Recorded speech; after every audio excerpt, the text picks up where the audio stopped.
السلام عليكم، اهلا بيكم في فيديو جديد. لو انت اول مره بتشوف الفيديو ما تنساش تعمل اشتراك في القناه وتفعل الجرس عشان توصلك الفيديوهات اول باول. كمان ما تنساش تشارك الفيديو مع اصحابك لو عجبك الفيديو، وان شاء الله يعجبك الفيديو مقدما. فيديو النهارده هنتكلم فيه عن تكمله فيديو قبل كده كنت انا اتكلمت عن ضعف اشاره الواي فاي، بس الفيديو ده اللي هو بقى الخطوه العمليه.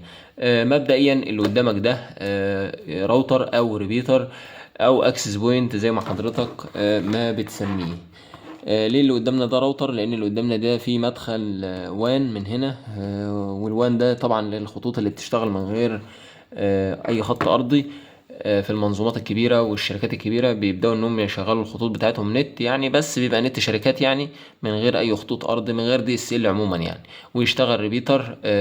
ريبيتر ده يعني الراوتر بتاعك في نص البيت مثلا، ومش مغطي الدور اللي فوق. بتبدا ان حضرتك مثلا ايه، تنقل نفس اسم الشبكه اللي تحت للادوار اللي فوق بس بنفس الاسم. وبيشتغل اكسس بوينت.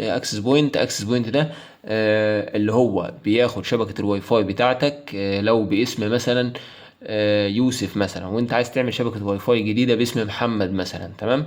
فبيبدا ان هو يعملها باسم تاني، تمام. اللي قدامك ده بيشتغل وايرد، يعني بيشتغل بكابل ايثرنت زي مثلا الكابل اللي موجود قدام حضرتك ده، او وايرلس من غير اي اسلاك خالص. يعني لو خلعت كده فهو بيشتغل معاك بدون اي مشاكل. طبعا الموديل الموجود معايا دلوقتي ده، لو حضرتك حابب ان انت تشتريه او كده، هو موجود، يعني هو مش حكر على حد. هو الموديل بتاعه هو. لو حضرتك انك تاخد سكرين شوت بقى للشاشة، هو اسمه رش 315 ان الموديل ده، تمام. نبدأ في الشرح بتاعه. بص يا سيدي، علشان تعمل الشرح ده مش شرط انك تعمله بجهاز كمبيوتر او لابتوب، تمام. بس انا عشان يعني الاختصار وكده، فانا موصله عندي على جهاز الكمبيوتر بالشكل اللي حضرتك شايفه ده، تمام. بس ممكن حضرتك تعمل نفس الخطوات دي بالموبايل، مفيش اي مشاكل. كل اللي عليك هتبدأ انك تسرش على شبكة الواي فاي بتاعتك، تمام. وهي هتظهر معاك باسم نتس. النتس ديت لانها واخده السوفت بتاع نتس، تمام. فهتبدأ انك تكتب الرقم ده، وهو ده الرقم السري بتاع الراوتر ده. نيجي بقى للشرح العملي بتاعنا. انا دلوقتي وصلت القطعة زي ما حضرتك شفت فيه الجزء اللي هو في المقدمة، تمام. وببدأ ان انا مثلا لو عايز اتعامل واي فاي، ببدأ ان انا افتح الواي فاي من هنا. هتلاقي الشبكة ظاهرة معاك بدون اي مشاكل. انا بس بوريك علشان حضرتك ممكن تعمل الخطوات دي من غير لابتوب ومن غير موبايل. النت سهيت لو جيت انك تعمل كده وعملت كونكت بالشكل ده، هتيجي تدخل الرقم السري اللي موجود على القطعة بتاعت حضرتك، وهو مثلا زي ما هو موجود كده 1 3، ماشي.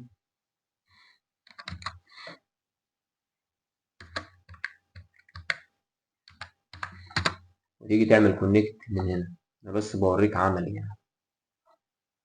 بيدي لك الرسالة دي. طبعا لو ضغطت كليك شمال في حتة فاضية هنا ورجعت تاني على علامة الإنترنت أو علامة النت، يعني يبدأ إنه يعمل معاك عملية اتصال. المهم هو هيتوصل عادي، مفيش أي مشاكل، بس ده عشان يمكن بس الكمبيوتر بيدي مشكلة، فهو هيقول لك كونكتد وزود إنترنت عادي يعني. فأنا هفصل دلوقتي الواي فاي بس توفيرا للوقت، تمام. وهبدأ إن أنا أدخل على أي متصفح عندي وليكن بالشكل ده. لو جيت حضرتك تكتب فوق كده 192.168.1.1، هيبدأ إنه يدخل معاك على الصفحة بتاعة الراوتر. فرضا إن أنت مش عايز تدخل من هنا، في طريقة تانية جميلة بنستخدمها، إحنا متعودين عليها. نيجي ندخل على زيز بي سي، نختار نتورك من هنا، ونبدأ إن إحنا نيجي على كليك يمين اللي هي نتس دي، ونختار فيو ديفايس ويب بيج من هنا اللي هو عرض صفحة الراوتر، تمام. ويبدأ إن يعرض معاك صفحة الراوتر بدون أي مشاكل. طبعا هو ادالك الحاجات الافتراضية، ادالك اسم الشبكة هنا والباسورد اللي موجود على الراوتر بتاع حضرتك اللي أنا وريتهم لك في مقدمة الفيديو، تمام. احنا بس بنختار أول حاجة اللغة بتاعتنا انجليش من هنا، وبعد كده بنختار ان احنا لو عايز تغير الرقم السري اللي هيظهر معاك اللي هو الجديد بقى. يعني ممكن تخلي دي مثلا انا حابب اسميها AM مثلا. حلو الكلام.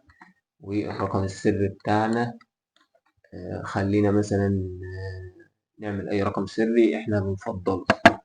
انا وليكن حابب الرقم ده اللي موجود قدامك ده. تمام. واعمل سيف من هنا. طبعا بيقول لك سيف سكسسفولي، تيجي تختار بعد كده حاجه اسمها ادفانسد من هنا. طبعا هو مش هيدخل معاك على طول. ليه؟ لانه بيعمل ريبوت للراوتر او بيعمل اعاده تشغيل للراوتر. فانت هتفتح صفحه جديده خالص او ترجع على النتورك من هنا. تبدأ تضغط على F5 عشان تعمل ريفرش. ظهر معاك الراوتر الجديد كده، هيفتح معاك يا معلم بقى. تكتب الاي بي بتاعك من هنا. فتح معاك يا باشا اهو بنفس كل حاجة جديدة. تيجي على ادفانسد من هنا. حلو الكلام. تيجي على نتورك دي. حلو. ونيجي نختار، هو هنا مختار هوارد اكسس. لا انا عايز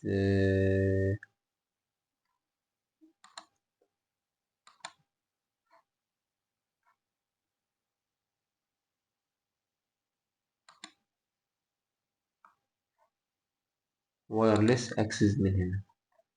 تمام. بعد كده بختار اكسس بوينت. اي بي دي اختصار لاكسس بوينت، يعني اعمل اكسس بوينت سكان من هنا. حلو. بيبدأ ان يسرش معاك على الراوترات بتاعتك. شوف بقى الراوتر الاساسي بتاعك اللي هو هتلاقيه اقوى حاجة. بص يا اسطى، انا دلوقتي فاتح الموبايل بتاعي هوت سبوت على اساس ان انا اوصل منه على طول. تمام. فانا هبدأ ان انا اختار اللي هي اول حاجة اللي هو ايه الانترنت ده، وده الاكسس بوينت بتاعي. واعمل كونكت من هنا. طيب الباسورد بقى بتضيفه تحت كام؟ اقول لك الباسورد بتاع الموبايل انا كنت عامله 1 1 2 2 3 4 واعمل سيف من هنا. حلو. حلو. كده اتوصل معاك بدون اي مشاكل. طيب في خطوة احنا لازم نعملها برضو بعد كده. ونيجي على وان مثلا. بعد كده نيجي على لان قصد من تحت اللي هو ده مصيبة بقى. ده لو ما غيرتهوش فانت كده عندك مشكلة. ايه هي المشكلة؟ اقول لك ايه هي المشكلة. لو جيت ان حضرتك وصلت على الراوتر الاساسي بتاعك اللي هو الانترنت بتاعي اللي انا اخترت ان انا اوصل عليه وكتبت رقم السري بتاعي، نفس الاي بي ده هو موجود على الاي بي الماستر بتاع الراوتر. لا، انت محتاج انك تغير حضرتك الكلام ده.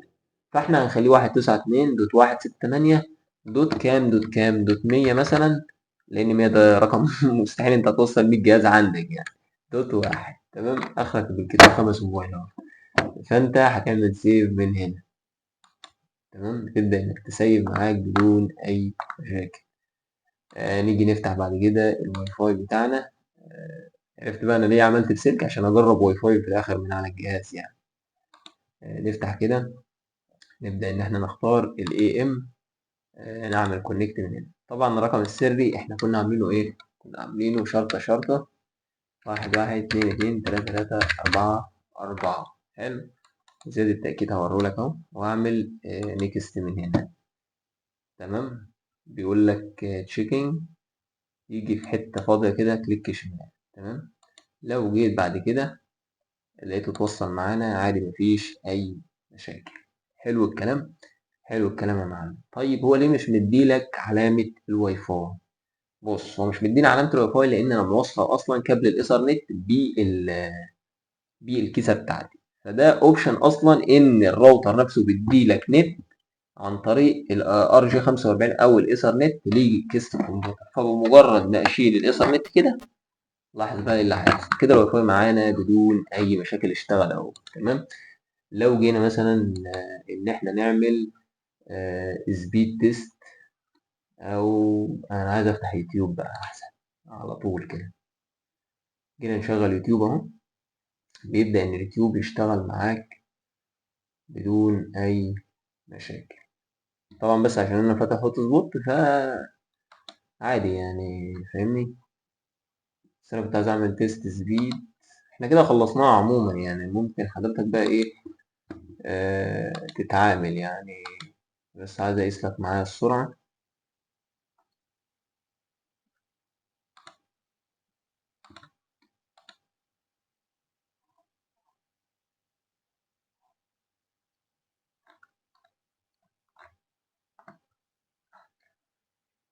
ما علينا، المهم ان النت معانا اشتغل بدون اي مشاكل الحمد لله يعني، وبدأ انه يقرا معاك اهوت ويسحب معاك.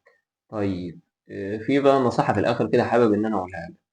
الراوتر ده يعني انت لو عندك في الشقة مثلا الدور التاني، والراوتر الاساسي بتاعك في الدور الارضي، طبعا الدور التاني مستحيل تلقى الاماكن كلها ما فيهاش شبكة، لا في مكان معين مثلا وليكن الصالة دي بتبقى نص الشقة او وسط الشقة عندك فيها شبكة كويسة.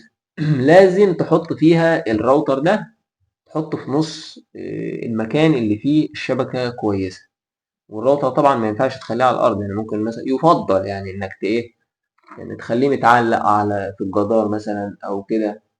ده يفضل عشان يغطي معاك أكبر رينج ممكن. تمام، ده كان فيديو بسيط كده حبيت إن أنا أشاركه معاك، أتمنى يكون عجبك الفيديو، وحابب أوصيك بالاشتراك في القناة وتفعيل الجرس عشان توصلك الفيديوهات أول بأول. وشكرا ليك على المشاهدة.